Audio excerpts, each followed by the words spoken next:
Welcome to this month's YA Book Club video. It's me, Heather, again, because nobody else wants to read this much YA in one sitting. Don't really blame them. This month was a little difficult because, like I said last month, this month, to play and to imagine our story, I chose nonfiction books and autobiography, which is not a genre I typically read, but I did enjoy it. It definitely broadened my horizons a little, so y'all should do the same. And don't forget to stay tuned for this month's craft. It's going to be really fun because we're going to make our own little notebook like this. Really easy and fun. So let's get into it. Our first book this month is Diary of a Tokyo Teen by Kristin Mari Inzer. It's a really fun book. The author of this book was born in Japan to a Japanese mother and American father. She grew up for a few years in Japan, and they moved to the States, and this talks about the summer before her 16th birthday when she went back to Japan to visit her grandparents and just kind of explore her heritage. It's a really fun and colorful book, and it's filled with drawings and pictures she took while she was visiting Japan. It explores like everyday life in Japan, Japanese heritage, the culture. It's just a really, really fun book, and you kind of get to like travel along with her. So it's a great choice for this month. The next book is Chinese Cinderella by Adeline Yen Ma. This takes place, and I would put it at like pre-World War II China or a little bit after. And the subtitle of this is The True Story of an Unwanted Daughter. So the author, Adeline, really goes into what her life was like in China, like before communism and as it transitioned into communism, and how she dealt with her mistreatment at the hands of her father and her stepmother, and what kind of effect that had on her life. It was a little sad. I kind of felt like I needed to go and cry just a little bit after reading it, but she ends on a very hopeful note, and she also has an autobiography about her adult life called Falling Leaves, so fingers crossed that one's a little bit more cheerful. I think so. Again, because she ends it on a very happy note, and she's obviously not very bitter about it, but it was very interesting. I really enjoyed learning more about Chinese history, because that's not something I've really delved into, and then just seeing how she coped with everything going on in her country and in her family. So Chinese Cinderella, also a really, really good read. Our third book is called Americanized, Rebel Without a Green Card by Sara Saedi. Sara was an undocumented immigrant for most of her life, so she talks about how she dealt with that. Her family came over from Iran when she was a baby. Well, a little older than a baby, but very young. So she talks a little bit about trying to be American but also not lose her heritage, and just sort of the struggle that was, plus the struggle of going through the immigration process once they were here, which was yet another thing that I knew absolutely nothing about. So it was very interesting to see what her experience with the process was, what her thoughts and feelings about it were, as well as just her family dynamics. She's really candid about how she interacts with her older sister and her younger brother and her parents and her extended family. And it's just very candid, very open, and a really enjoyable read. It's almost like she's standing there talking to you. The next book, for all you Star Wars fans, is The Princess Diarist by none other than Carrie Fisher. In this book, she talks a lot about her time when they were filming the first Star Wars movie, which, of course, when they were doing that, they didn't expect it to be this big, multi-billion-dollar thing that it has now become. So it's funny to hear her talk about how it was just like, just another thing. I will tell you, it's Carrie Fisher, and if you know much about how she was, she holds absolutely nothing back, so it's uncensored. It's not like graphic about anything, but she's just very honest and upfront and frank about exactly what she was doing, like in the moments leading up to her getting the role and then a little bit during. It also does actually have some excerpts from her journal during that time because, as she will tell you, she journaled like every day for most of her life, if not all of it, which that takes some dedication. I don't think there's anything I do every single day besides sleep, eat, to be honest.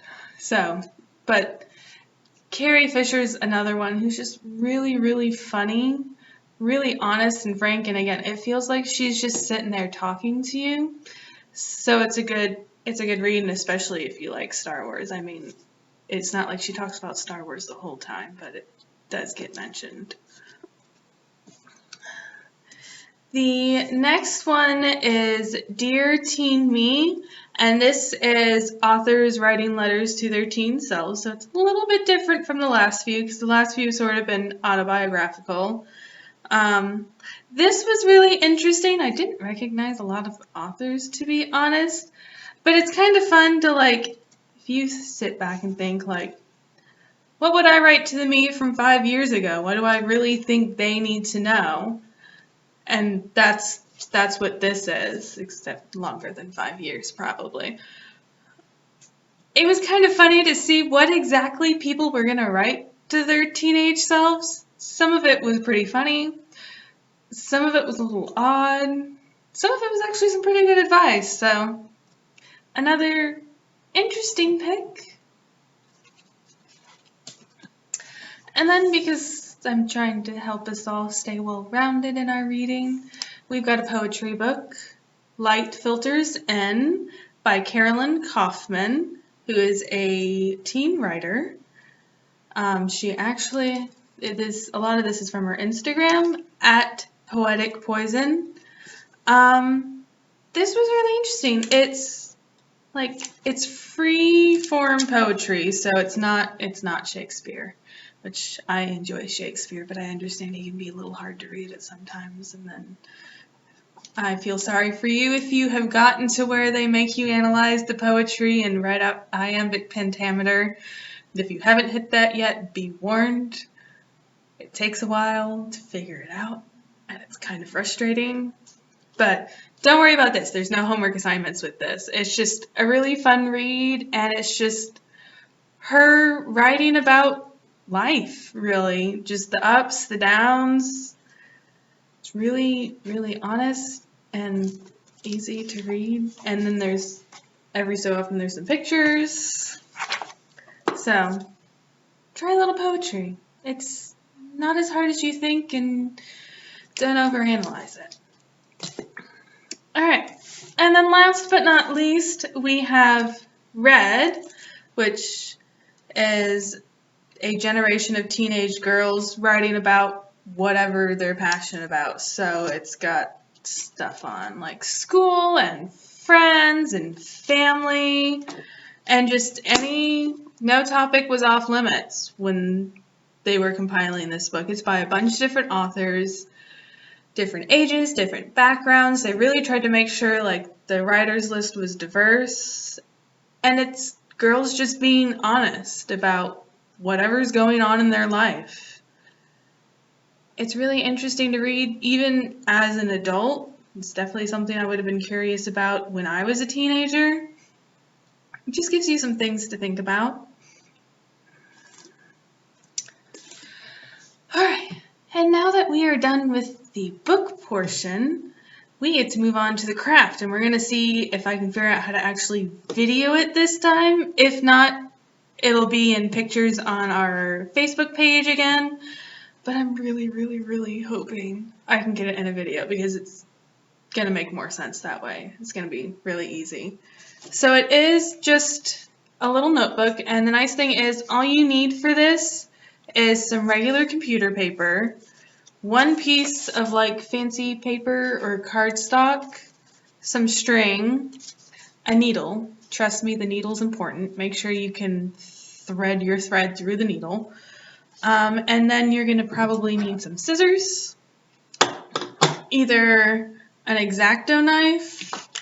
I have a metal awl, which is made for piercing through paper, or you could probably use maybe the scissors. I didn't trust myself to be able to poke the hole with the scissors because I'm pretty accident prone, so that's why I have this. But also an exacto knife might work. Maybe a knitting needle. They're pretty sharp, right? I don't know, I don't knit. But the first thing you're going to do is you're going to take your computer paper, your regular 8.5 by 11, you're going to fold it long ways and cut it in half so that you get this. The original link said 5 pieces of paper. You can do a little more, a little less, whatever you want, but you want to get it to this because then you're going to fold it in half again, like so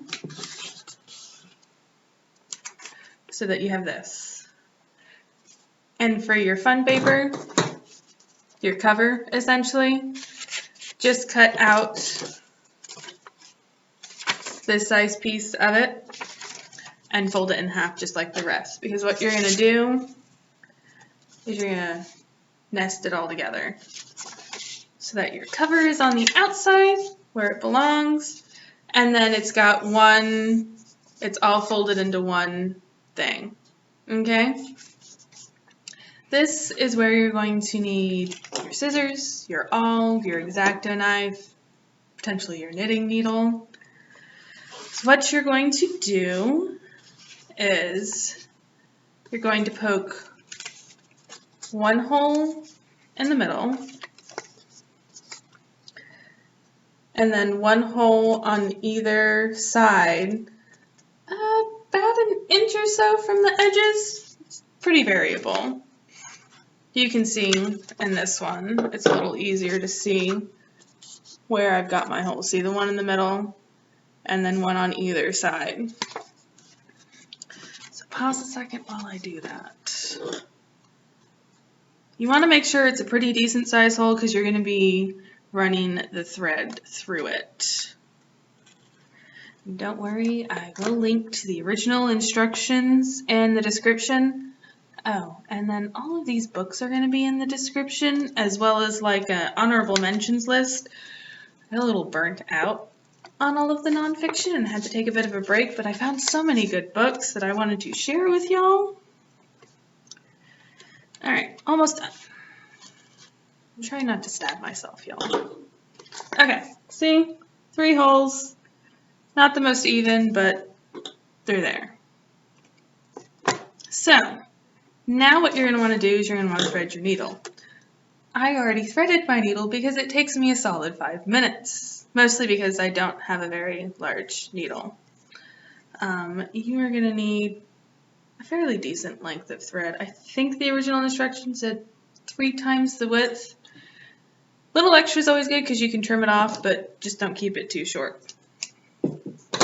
So, got your threaded needle, got your papers with the 3 holes through them.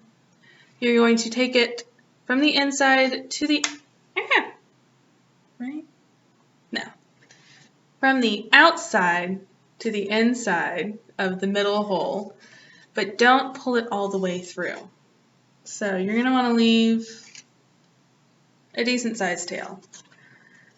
Then you're going to take it through one of the other holes. It said the top hole. They can either of them can be the top hole, quite frankly, and through.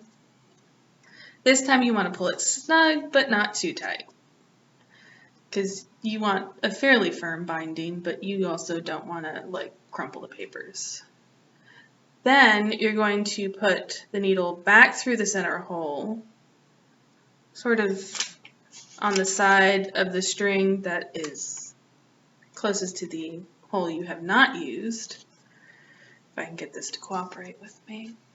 It knows we're on video, and it says let's make life difficult. Alright, ta-da! I did it. So once you've pulled that, then you go through the last hole, out through. Again, you want it firm, but not super tight. Then you can ditch the needle, thank goodness. And you're just gonna tie this off. Hang on a second, I will show you. You can tie a bow, you can tie a double knot. I'm just gonna tie a double knot for now, because I don't really feel like doing a bow. But you're gonna wanna, again, keep it firm, but not too tight, so that you have your binding. Then of course you cut off the excess on either side.